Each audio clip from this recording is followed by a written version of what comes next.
Bom, eu vou passar a minha tela para vocês, que vai ficar mais fácil, senão vocês vão ficar vendo a minha cara e eu falando. Não, eu vou apresentar a tela para vocês.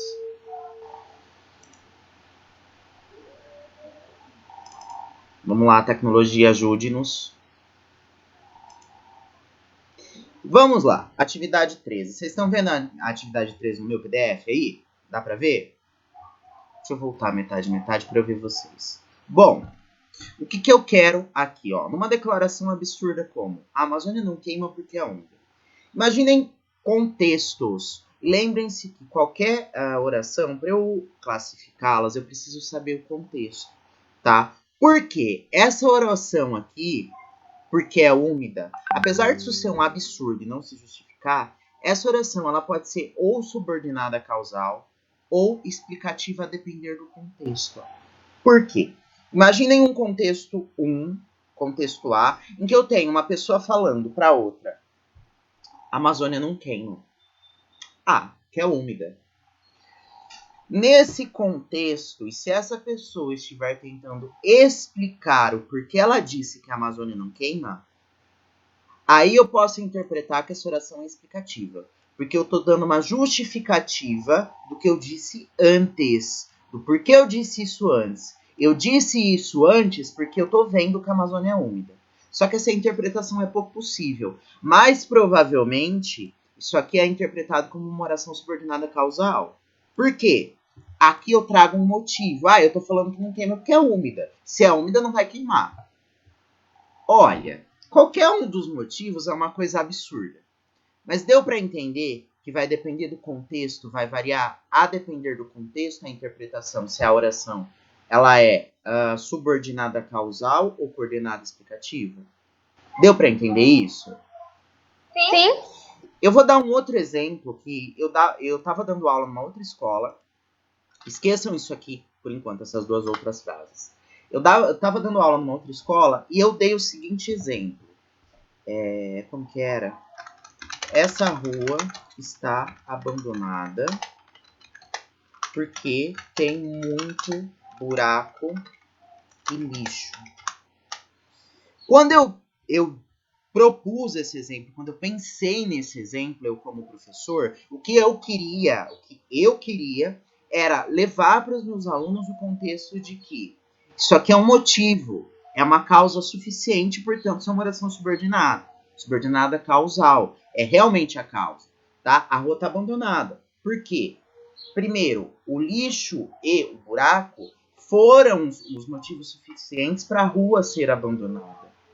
Tudo bem? Deu para entender? Foi isso que eu pensei. Mas um dos alunos virou para mim e falou assim: professor, espera. Mas e se eu entender o seguinte, que você tem essas duas pessoas falando, mas uma vira para outra e fala: nossa, essa rua deve estar abandonada, porque tem muito buraco e lixo. Aí ela não está justificando por que a rua foi abandonada. Ela está justificando que ela disse que ela acha que a rua está abandonada porque ela está vendo muito buraco e lixo. Então, se eu colocar um deve estar aqui, isso aqui já não vira mais uma causal. Isso provavelmente é uma justificativa do porquê eu disse essa oração antes. Eu disse essa minha observação, que pode não ser causada por isso aqui, ela é explicada, justificada por essa oração. Deu para entender os dois contextos? E que esses dois contextos levariam a duas classificações diferentes? Sim, Nívia? Sim. Robson, sim? Digita para mim, por favor. Porque, ó, é o seguinte, se eu tenho a causa real, não a aparente, se eu interpreto, mesmo essa oração com deve, ela deve estar abandonada porque tem muito buraco e lixo. Se eu interpreto que a rua foi abandonada em virtude do buraco e do lixo, essa oração não existe sozinha. Ela precisa dessa daqui, então ela vai estar embaixo, ela é subordinada. E aí, se eu interpreto isso, aí a semântica, o sentido me traz que isso aqui é uma causa. Se é uma causa subordinada causal. Agora, se eu tenho um outro contexto em que eu tenho duas pessoas, uma fala para outra, nossa, essa rua deve estar abandonada. Porque olha a quantidade de lixo, e aí é uma impressão da pessoa, não é uma certeza. Eu não sei o porquê a rua foi abandonada, mas eu dou de cara com uma rua abandonada e que tem muito lixo, eu pego os indícios, eu justifico o que eu disse aqui. Por que eu disse isso? Eu disse isso porque eu tô vendo muito buraco e lixo. Então eu inferi o abandono.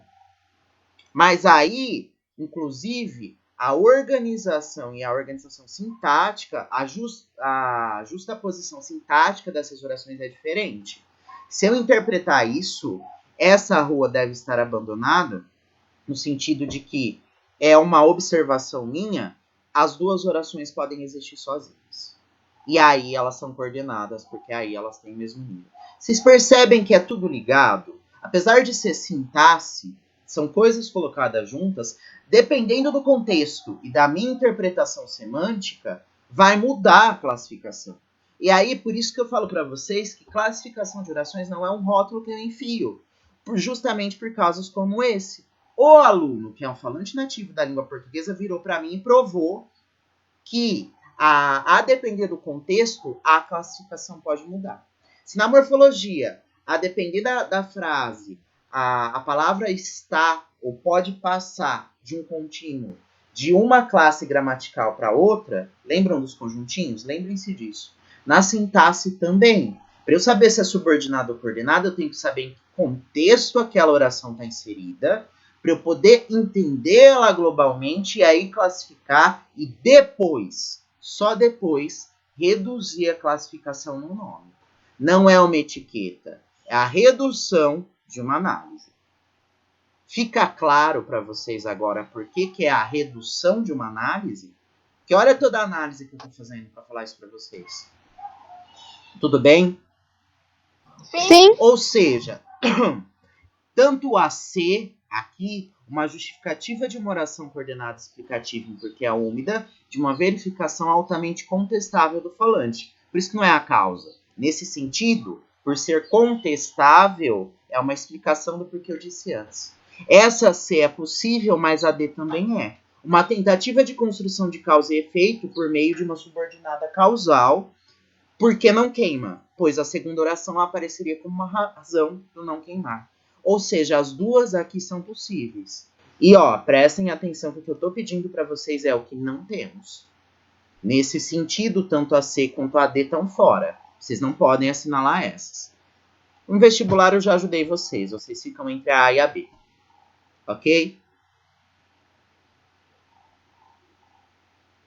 E tomem cuidado com perguntas de interpretação de texto, porque muitos de vocês continuam errando.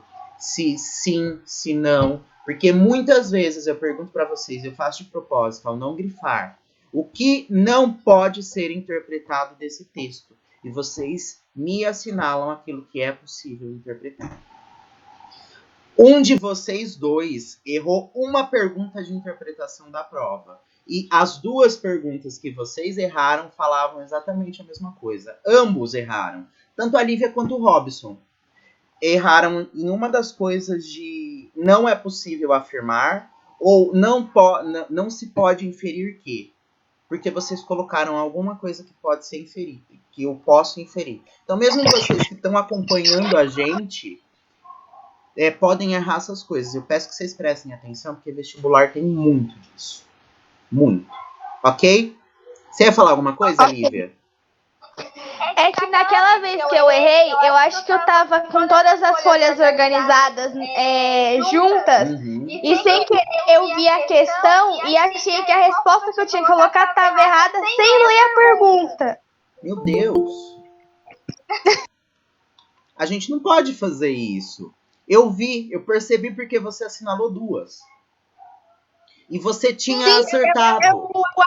Eu deixei a letra muito escura, aí eu apaguei uma e coloquei na outra que era a resposta, tipo, que podia ser e não errada. E você tinha acertado. Você assinalou primeiro certo e depois você apagou e assinalou uma errada. Quer dizer, uma que era possível de interpretar. Eu vi isso. Só que, óbvio, isso fez a nota da Lívia cair de 10 para 8? Claro que não. Até porque vocês dois têm 1 milhão de positivos, então isso eu computo. Os dois ficaram com 10, é óbvio. Não tem outra nota para dar. Mas enfim, vamos lá. Uma outra coisa que eu queria passar para vocês é mais semântica mesmo, para ver se vocês pegaram o que eu falei de argumento. O que é o argumento mais forte, o que é mais fraco? O Robson comemorou. Pensem no seguinte contexto.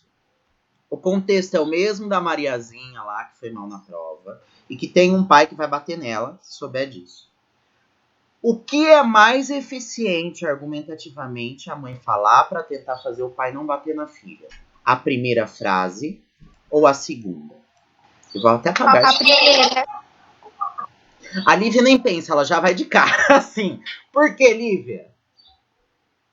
É porque eu lembro que quando você tava explicando pra dar a justificativa de que ela foi mal na prova, mas tem uma justificativa que ela estudou e que ela se esforçou pra tentar ir bem na prova. Eu lembro disso por causa da explicação que tá no vídeo. Sim. Eu sou uma pessoa pouco criativa, então eu sempre uso as mesmas frases. Brincadeira, ó. Não, eu fico repetindo as mesmas coisas para ver se entra na cabeça de vocês mesmo. Nesse caso, é o seguinte, explicando um pouco mais tecnicamente. O mas, ele sempre tá com um argumento mais forte. E isso vocês têm que prestar atenção na hora que vocês escrevem. O embora e orações subordinadas concessivas, eu já apresento a concessão para o meu leitor de que aquilo não vai acontecer. Ou seja, o embora e qualquer conjunção subordinativa concessiva traz um argumento mais fraco, que eu sei que vai ser quebrado. Então tomem cuidado, porque se vocês escrevem, por exemplo, numa dissertação, isso aqui, querendo enfatizar que a Maria estudou, vocês fizeram o contrário. E aí é um problema de argumentação. Quando a gente vê oração sintática, como as coisas se juntam, a gente precisa prestar atenção também no argumento que vem a partir dessa junção, em todo o contexto que está em volta. Quando eu falo, embora tenha estudado, você já fica, alguma coisa aconteceu aí. Eu já quebro de cara, eu já concedo para o meu leitor a interpretação de que isso aqui não foi suficiente para alguma coisa acontecer. Isso aqui é muito mais fácil do pai usar para falar, embora ela não interessa, embora ela tenha estudado, ela vai apanhar porque foi mal na prova. Gente, não batam nos filhos de vocês, tá? Sou contra a agressão. Não façam isso, isso é só um exemplo, ok? Enfim, eu acho que a gente tem que educar a partir da conversa, não do espancamento das crianças. Mas, enfim. Deu para entender? Não esqueçam, o mas, ele traz o argumento mais forte. O embora, o apesar de, o conquanto, ele traz um argumento mais fraco. Essa é uma das diferenças entre a oração concessiva e a oração adversativa. A outra é óbvia. Uma é coordenada, outra é subordinada. Quando eu falo estudou, isso não faz sentido sozinho? Eu entendo que alguém fez alguma coisa. Quando eu falo Maria foi mal na prova, isso também faz sentido sozinho. Ambas as orações poderiam existir sozinhas. Ou seja, o mas está em cima, coordenando as duas. Eu preciso fazer isso no PowerPoint ou vocês conseguem imaginar? Eu tô conseguindo entender a questão. Pra mim não precisa montar nada. Tá bom. Agora, aqui, se precisar, você me fala, Robson. Não tenha vergonha. Aqui não. Porque, embora tenha estudado, não faz sentido sozinho. Se ele não faz sentido sozinho, ele precisa ficar embaixo de alguma coisa. Essa oração foi mal na prova, está em cima. Ela é principal. Essa aqui está ordenada abaixo, dependendo dela. Semanticamente e sintaticamente. Porque senão ela não existe. Se eu tirar o foi mal na prova, o embora tenha estudado, não tem por que estar aqui. Ela precisa de alguma coisa que a sustente em cima. Sustente, mantenha elevado. Sustentar vem disso. Até porque agora uma coisa que não tem muito a ver, mas tem a ver. A palavra soutien é o particípio passado do verbo soutenir, em francês, que significa sustentado. Quando você sustenta alguma coisa, você mantém em pé. Uma oração principal, ela é literalmente isso. Ela é um eixo de sustentação. O foi mal na prova sustenta, sustenta o embora tenha estudado. Se eu tirar isso aqui despenca. Tudo bem? Sim. Sim, Robson. Sim, talvez não. Beleza. Vou continuar para reexplicar algumas coisinhas aqui. Eu estou um bocado confuso. Afinal, acabou a corrupção. Ou agora ela foi legalizada? Quando uma pessoa fala isso para vocês, acabou a corrupção, ou ela foi legalizada, eu estou apresentando para vocês alternativas. Olha, você vai assinalar ou essa ou aquela. Não é muito diferente disso aqui, ó. Alternativa A, alternativa B, alternativa C, alternativa D. O ou introduz uma opção de escolha. E essa oração poderia existir sozinha, acabou a corrupção. Mas ela não tem nenhuma conjunção. Ou seja, ela é sem conjunção.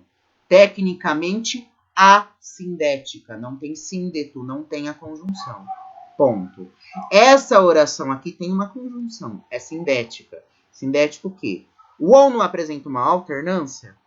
Uma opção de escolha? Vocês têm uma alternativa. Ou seja, eu tenho ou em cima, coordenando essas duas orações no mesmo nível. Acabou a corrupção em cima. Eu vou fazer no Word, porque eu gosto, no PowerPoint, porque eu gosto. Eu acho que fica fofinho, pelo menos. Deixa eu fechar aqui. Oh, meu Deus. PowerPoint, me ajuda. Eu tenho o acabou a corrupção de um lado. Vamos aumentar aqui para vocês verem bem. E a outra parte é, agora ela foi legalizada. Oh, meu Deus. Isso daqui, tanto essa parte quanto essa parte, elas estão no mesmo nível e elas são escolhas que você vai ter. Aconteceu a primeira oração ou a segunda. E o ou tá aqui fazendo isso aqui, ó. Literalmente coordenando as duas. Quando eu falo coordenar, é colocá-las no mesmo nível. É exatamente isso que ele está fazendo. Colocando elas no mesmo nível, porque ele está juntando as duas orações. É o ou que é responsável por juntar uma coisa na outra. E ele faz isso por meio de uma coordenação, porque as duas têm o mesmo nível. Deixa eu abaixar um pouquinho que não parece que está no mesmo nível. O ou te apresenta uma opção de escolha. Você vai escolher isso aqui ou isso aqui. E ele coordena, mesmo nível, por quê? Isso poderia existir sozinho. Isso também poderia existir sozinho. Ou seja, o ou está aparecendo aqui como uma conjunção, um síndeto que está coordenando as duas. O síndeto introduz essa oração. Ou seja, essa oração aqui é sindética alternativa. Muito rápido, muito nome técnico, ou deu para entender? Deu para entender. Fica mais fácil, assim, inclusive com a visualização da árvore. O intuito da árvore, de eu ter ensinado a árvore para vocês lá na morfologia, foi chegar aqui. Eu ensinei a árvore na morfologia, para a hora que chegar em sintaxe, vocês entenderam que é uma oração coordenada e que é uma oração subordenada. Subordinada, subordenada, ordenada abaixo. Porque ela precisa de uma oração principal, que é um eixo de sustentação dela. A coordenada não. Ambas poderiam existir sozinha. E eu tenho uma conjunção aqui, um síndeto, que está unindo as duas. É assim, são essas as possibilidades de junção de orações do português. Ou eu coordeno, ou eu subordino. Beleza? Beleza. Só a 3 aqui, ó. Eu acho que se vocês têm uma boa interpretação de texto e a gente já vem trabalhando, vocês perceberam que tem um fio condutor entre todas as questões até agora. Eu espero de verdade que vocês tenham percebido qual é o fio condutor por trás de todas as questões. O fio condutor na verdade, são todas as perguntas, elas se baseiam em discursos que estão sendo disseminados por aí. A minha tela ainda está sendo transmitida para vocês, né? Sim. Tá. Discursos que estão sendo transmitidos por aí e que o que eu espero com vocês analisando sintaticamente esses discursos, que vocês também pensem sobre eles. Até que ponto eles não são absurdos. Até que ponto alguém que fala uma coisa dessa não tá tentando manipular vocês? Não tá tentando deixar de mostrar a quantidade absurda de incêndios que está acontecendo na Amazônia, incêndios criminosos, e apresenta uma justificativa que é falha. Porque simplesmente por ela ser úmida não significa que ela não pega fogo, porque tanto que ela está pegando. E vários organismos mundiais de preservação ambiental estão colocando que estão ocorrendo incêndios criminosos na Amazônia. Então isso aqui cai por terra. Outras coisas, não é muito diferente. O mesmo discurso que dissemina esse tipo de coisa, dissemina esse tipo de coisa. Ah, os peixes são inteligentes, então se eles veem óleo, não tem problema, eles desviam. Pausa dramática. Eu vou parar a pausa dramática, porque eu espero que vocês tenham entendido aonde eu quero chegar. Esse tipo de declaração é um absurdo. A minha proposta como professor de português, não é doutrinar vocês. A minha proposta como professor de português é fazer com que vocês consigam entender as entrelinhas dos textos e sejam menos manipuláveis por quaisquer pessoas. E aí vocês tenham a noção que vocês quiserem dos discursos. Mas eu não quero que vocês simplesmente olhem para um texto e interpretem só o que está dado.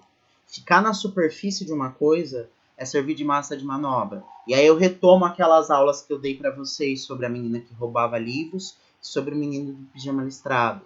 Na época da Segunda Guerra Mundial, a massa, o grande conjunto da sociedade, eles não tinham muita instrução. Então eles eram claramente manipulados pelo nazismo. Eles achavam que o nazismo era bom. Existe um filme que eu vou indicar para vocês que se chama A Onda, que fala da possibilidade de volta do nazismo. Tá? Quando a gente tem muitas pessoas juntas, para acontecer uma esquizofrenia coletiva e as pessoas começarem a se achar melhores que as outras, é isso aqui. Ó. E, de novo, vamos ligar mais uma coisa da nossa aula. Isso não é muito diferente da pergunta que o Lucas fez para mim há algum tempo atrás. O Lucas me perguntou sobre diversidade de gênero. Quantas pessoas não são mortas no Brasil por conta disso? Por conta da ignorância de muitos acerca da diversidade de gênero e de muitos ficarem imputando, colocando como se fosse um binarismo. Ó, só existe macho e fêmea. Nós não somos animais irracionais. Nós somos seres de discurso. Nós somos seres de construtos sócio-históricos e ideológicos. E as escolhas lexicais, morfologia, e como eu junto palavra, e como eu junto as orações, sintaxe, elas têm motivação. Quando eu pego e eu sou uma pessoa invejosa da Maria, fala, a Maria, inverto tudo isso aqui. Fala, a Maria disse que estudou, mas ó, ela foi mal na prova. O que eu tô fazendo? Eu tô invertendo o argumento da mãe. O que eu quero dizer é que a Maria não presta. Eu quero fazer uma crítica. Quando eu pego e inverto isso aqui e jogo mais fraco pra cá, ó, embora ela tenha ido mal na prova, ela estudou. Eu tô falando que o fato dela ir mal não é suficiente para tirar os louros da Maria. Não é suficiente para denegrir a imagem dela. Então, como eu escolho, não é eu, Iago, como os jornais, como as televisões, que também são subordinadas, às vezes, a partidos políticos, escolhem juntar frases, escolhem chamar um traficante de animais de estudante de medicina, e eu espero que vocês tenham entendido essa referência. Vocês entenderam, né? Lembram da história da Naja, que foi traficada? Ai, sim. Isso daí chegou a passar um monte de vezes no jornal. Pois E é. nós só assistimos aqui. Pois é, Lívia. Só que essa Naja, ela foi traficada. Mas muitos jornais, pelo traficante dela ser branco e rico, não trouxeram a palavra traficante internacional de animais. Não trouxeram o sintagma traficante internacional de animais. Eles trouxeram e escolheram de propósito o sintagma estudante de medicina. Agora eu gostaria de perguntar para vocês. Vocês acham que se fosse uma pessoa afrodescendente, se esse mesmo jovem fosse afrodescendente e não estudasse medicina, que tem status social, esses jornais escolheriam estudante de medicina ou eles chamariam ele de traficante, sem pensar duas vezes? Eles chamariam de traficante sem pensar duas vezes. É esse tipo de coisa que é a minha obrigação, como professor de português, levar vocês a pensar. Porque vocês já estão no 9º ano, daqui a pouco vocês fazem 16 anos e votam. Vocês não podem ser manipulados por nenhum discurso. Pois é, Robson, eles chamariam de traficante. E eu tento a todo momento tirar todos esses preconceitos, seja preconceito étnico, sexual, religioso ou mesmo partidário, tá? Cada um tem o direito de defender qualquer partido que quiser. Agora, o que eu sou contra é que os meus alunos e que as pessoas sejam manipuladas. Que eu tenha um governo, seja qual for, que aumente os impostos em 5%, que diga mentirosamente que abaixou em 5%, que as pessoas não lembrem que na verdade ele subiu. Isso é hipotético, tá? Sim, Lívia. E não só por isso. Eles escolhem também pela ideologia que eles têm. Ideologia é uma representação mental acerca de algo material. Ideologia é o seguinte: eu acho a pelúcia uma coisa fofa. Pelúcia é algo material. A minha ideia de pelúcia como algo fofo é uma ideologia. Carro é uma coisa material. A ideia, a representação mental de carro dar status social é uma ideologia. Às vezes, se eles são de uma ideologia de esquerda ou de direita, eles vão escolher uma palavra ou outra. Se eles conhecem ou não conhecem a diversidade sexual, eles vão escolher uma palavra ou outra. E aí faz muito mais sentido ainda a pergunta do Lucas. Ah, mas por que então tem pessoas que estão reivindicando chamar de eludelo, se do ponto de vista linguístico o senhor está falando que não faz sentido? Porque aí eu tô indo pro social. Foi por isso que eu falei para vocês que era uma pergunta difícil para mim. Porque mesmo eu sendo da comunidade LGBTQIA+, mesmo eu sendo especialista em linguagem, eu falo do ponto de vista de um homem cis. Eu não tenho o ponto de vista de uma pessoa que se sente mal diante de um pronome. Então seria um problema. É um problema. Eu simplesmente falar, não, do ponto de vista da língua não faz sentido. Foi por isso que eu apresentei 2 vídeos para vocês de pessoas que pensam diferente de mim. Tirem as conclusões de vocês. Eu acho que isso a gente tem que fazer na vida. Quando a gente faz interpretação de texto, e interpretação de texto não é só o texto que está escrito, são atitudes das pessoas com as quais a gente se relaciona, e isso também é amorosamente, porque o que a pessoa faz fala muito mais do que ela está falando para você. Interpretação de texto serve também para vocês não sofrerem relacionamentos amorosos, não serem manipulados por pessoas que só querem usar vocês. Porque às vezes o que ela fala é uma coisa, mas se você consegue olhar por debaixo daquilo que está superficial e ver o que ela está fazendo, é outro. É esse o meu papel. Porque português é a nossa língua mãe. Nós, como sujeitos sócio-históricos, que nos formamos a partir da língua portuguesa, nos formamos como sujeitos a partir da língua portuguesa, e não só. Tem pessoas que falam mandarim, italiano e todas as línguas dos imigrantes também. Mas grande parte do Brasil se forma como sujeito por meio do português. E também tem a Libras, né? Então eu preciso mostrar para vocês como o português é usado para manipular. Para que isso não aconteça com vocês. Tudo bem? Sim? Sim. Nisso aqui, além da charge e de ser risível, de vocês não serem contaminados por dizeres absurdos como esse, de que peixes são espertos a ponto de desviar de manchas de óleo, que estaria tudo bem o derramamento de milhares de litros de óleo na bacia amazônica. Não tá tudo bem. Isso é contaminação ambiental. Não vem com essa história pra cima de mim. Isso é um argumento baixo. Isso é um argumento que não serve. É isso que eu quero levar vocês a ver, ok? Tem uma outra pessoa, deixa eu só ver quem é que tá na reunião também. Acho que entrou depois. Eu tô 2 vezes, não sei porquê. Enfim. 4. Por que será que tá tão quente? Aí aparece um homem com um monte de árvore cortada e ventilador. E a legenda. Gente, ó, eu quero que vocês interpretem esse texto como um todo. Não é só isso aqui. A legenda também. Tá um calor bizarro, né? Parece até que queimaram 3 milhões de hectares do Pantanal e desmataram outros 4,5 milhões ou 4,5 milhões da Amazônia. O inferno é feito de pasto. Volta para a questão 1. A Amazônia não queima porque é úmida. Será que a Amazônia não queima porque é úmida mesmo? Ou será que é porque já queimaram quase tudo? E aí fez um calor infernal, a onda do calor.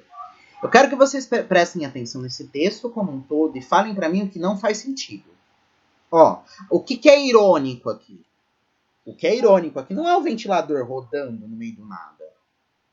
Não é isso, sobretudo, que é irônico. O que é irônico é a desigualdade de argumentos que eu tenho entre isso aqui, um homem que está com o machado na mão e que não percebe que ele cortando todas as árvores, ou desmatando, ou queimando a Amazônia, vai ficar com um calor insuportável. E aí ele vai e queima. E aí ele serve de massa de manobra para empresas grandes como Mage, para empresas grandes no Mato Grosso do Sul, que acabaram com a mata ciliar e com a mata nativa do Mato Grosso. Se vocês forem para o Mato Grosso do Sul, vocês vão ver. Eu passei o estado do Mato Grosso do Sul de ônibus quando eu fui estudar o Juruno. Chega a dar medo. Eu juro para vocês. É pior do que os filmes de faroeste. Eu fiquei horas andando com o ônibus. A gente só via terra. E terra quase deserto mesmo. Terra e um monte de poste, não sei porquê. Não tinha casa, não tinha pessoas, não tinha mato, não tinha nada. Eu não sei nem porque o estado chama Mato Grosso. Porque não tem. O que menos tem é mato. Por quê? Porque essas grandes indústrias de soja e essas grandes indústrias de tempero como Mage, elas precisam desmatar ou para cultivar gado, ou então para plantar soja transgênica, que acaba com a diversidade biológica. A gente já falou disso. E aí precisa justificar esses tipos de prática com esse tipo de argumento. Ah, a Amazônia não queima porque é úmida. E aí quem acredita nisso fica igual esse homem aqui, ó. Quem acredita nesse tipo de discurso fica com um ventilador na cara e um machado na mão cortando árvore. Deu para entender aonde eu quero chegar? Não sejam esse tipo de pessoa. Quem simplesmente sente o calor. E nossa, gente, como tá quente. Por que será? Tá com o machado na mão. O machado na mão é o que é responsável por ter queimado todas as árvores, que amenizavam a temperatura. Ou então não seja um tipo de pessoa que fala, nossa, o nosso governo é tão ruim, né? Mas que votou no governo ruim. Seja um tipo de pessoa que pensa. E que pensa por meio dos discursos que são veiculados até vocês. E que vocês veiculam. Eu não estou ensinando vocês a manipularem pessoas. Eu estou ensinando vocês a não serem manipulados. É diferente. Mais um aqui. Isso aqui é um gráfico. Ó. Agora eu preciso expandir porque não dá para ver nada. Isso é um gráfico da quantidade de percentual de focos de queimadas no Brasil. Será mesmo que a Amazônia não queima porque é úmida? Amazônia, 35,28%. Cerrado, 21%. A Amazônia seria isso aqui, ó. E aí a gente volta para a pergunta 1. Tá? As minhas atividades, elas se relacionam às perguntas. A gente volta para a pergunta 1 que fala que a Amazônia não queima porque é úmida. A afirmação de que a Amazônia não queima porque é úmida é verdadeira? Ou é uma tentativa de manipulação? Isso aqui é um dado, eu tirei do BD Queimadas, é do INPE. Tá? Eu não tirei da minha cabeça, tá aqui a fonte. O que vocês me dizem a partir desses dados? Além da junção, a Amazônia não queima porque é úmida. Poder ser explicativo ou causal faz sentido? Diante desses dados, desses gráficos aqui? Desse gráfico?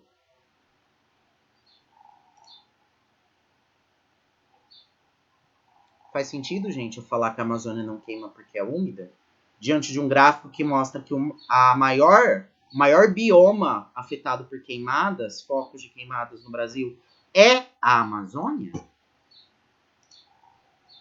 Tem algum... Essa frase dizendo que a Amazônia não queima porque é úmida não faz sentido.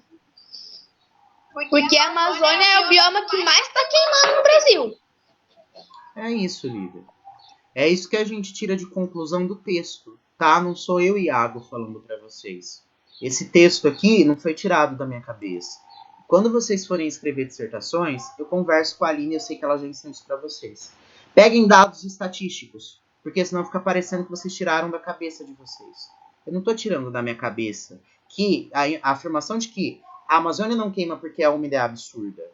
Ela é absurda Porque a Amazônia é o bioma que mais está queimando. Então não interessa se ela é úmida ou não. Fora que ela umedecia o nosso clima. Isso já não acontece mais. E, inclusive tem uma charge aqui que prova isso. Porque a gente passou por uma onda absurda de calor. Graças a Deus que veio a chuva, né? Mas até 2 semanas atrás, o calor que estava fazendo com sensação térmica de 41, 42 graus. Por que será? Será que era porque o Pantanal estava queimando? Ou a Amazônia?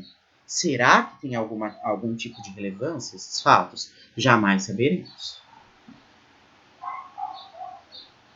É esse tipo de coisa que eu, como professor de português, quero levar vocês a pensar. Olhem para a sociedade em que vocês vivem. Alguém tem alguma dúvida? Eu queria falar mais alguma coisa? Não, sem dúvidas. Tudo bem, Robson? Alguma coisa? Robson? O Robson gosta do Barcelona, gente. Eu adoro isso. Ok, bom. Gente, uai. Ter o ícone tá do Barcelona. Você quer que eu fale o quê? Eu tô com o ícone do cursinho. Não sei porquê. Eu sempre tento logar, mas entra no coisa do cursinho. Bom, gente, era isso a live de hoje. Bom, eu espero que, enfim, todo o processo que a gente vem fazendo desde o começo do ano com a interpretação de poema venha fazendo sentido com vocês, quando eu falava de níveis de interpretação da língua, que embora a narrativa também seja um sentido só, tem muitas coisas por baixo dela, tá? Por mais que a gente não esteja interpretando poema, e a gente agora está vendo a junção sintática de como as orações ou se coordenam ou se subordinam, tem muita coisa por trás dos discursos. Por que eles são ditos? Na verdade, quem diz? Por que diz? Para quem diz? Quando diz? Com que intuito? Tudo isso tem que ser levado em conta. Isso é a interpretação de texto. Não só a gramática. A interpretação de texto também está aí na atividade. Também está aí nos vídeos que eu passei para vocês sobre a menina que roubava livros, sobre o menino do pijama listrado. Não cometam esses tipos de preconceito. Sejam alívio na vida de vocês, tá? E não as pessoas que condenaram o Bruno à morte. Tá bom, gente? Um beijo pra vocês, bom final de semana. Qualquer dúvida, vocês me mandam mensagem. Tchau. Bom fim de semana, professor. Tchau, tchau. Tchau.